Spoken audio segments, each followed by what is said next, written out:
So a couple of days ago, I put up a video about 140,000 driving license revoked here in the UK. The video is doing really well. I think it's got over 57,000 views. It's got over 2,000 likes. Thank you very much for that. Really appreciate it. It's also had over 700 comments. Now, I haven't had time to go through all of those comments, but the vast majority of the comments are very pertinent, very articulate, and make a lot of sense. They're talking about better driver education, the need to abide by the law, the need to be safe for the people. All of that is great feedback, and it makes a lot of sense. There also seems to be this other thread that's running through the comments, which has left me alarmed, depressed, and slightly annoyed, if I'm being honest. There is this desire to say basically that, well, what's the euphemism that's being used? It's all because of our newly arrived guests, which I believe is referring to immigrants. In fact, some other people just say immigrants. So it is clearly, that's what they're talking about. This culture of blaming everything on immigrants, I'm sorry, but it doesn't wash. Half the things in this country wouldn't function if it weren't for immigrant communities, either first generation, second generation, who've been here for decades or whatever,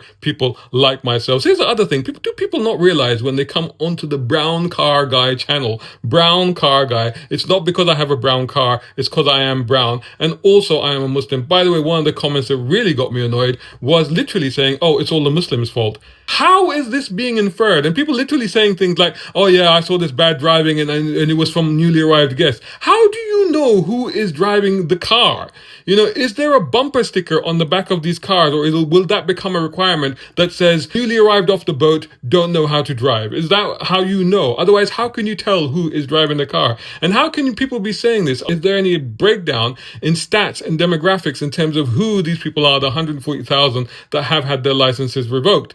I don't think so. I'm not aware of it. If there is, please share it with me. And I have seen good and bad driving in all communities and all people. It's not defined by one particular community. Also, this inference that because people are from other countries, they don't know how to drive. This superiority complex, which I'm sorry is completely misplaced. Yes, rules are different around the world. I have driven all around the world. You know, because of my profession, I've driven everywhere. I've jumped into the cars and straight away driven. And half the time, sometimes I'm like, oh, I don't know what the rules are here either. But that doesn't make me a bad driver. It just makes me not aware of the rules. And yes, there needs to be education. There needs to be awareness so that people know the rules. But in terms of this sense that I'm getting from some of the comments is that because they're not from here, they don't know how to drive. I'm sorry. Have you, these comments are coming from people that maybe have not driven in other parts of the world. Let me drop you with the car keys in a brand new Alto in the middle of Karachi and find your way home. You won't last 5 minutes, some people who leave in these comments. The people that can manage to drive in that sort of chaos and craziness are good drivers, believe you me. Brown car guy.